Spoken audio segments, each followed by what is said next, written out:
বন্ধু, আমরা সবাই মৃত্যুকে ভয় করি, কিন্তু মৃত্যুর প্রস্তুতি গ্রহণ করি না। প্রকৃতপক্ষে মৃত্যু ভয়ঙ্কর না, ভয়ঙ্কর হচ্ছে মৃত্যুর প্রস্তুতি গ্রহণ না করা।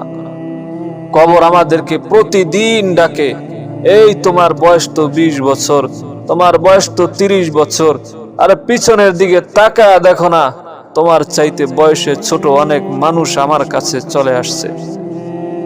আরে তুমি তো বিবাহ করছো, তোমার সন্তান আছে, আর একটু তাকায়া দেখো না, অনেক মানুষ বিবাহ করতে পারে নাই, সন্তান তো দূরের কথা, আমার কাছে চলে আসছে।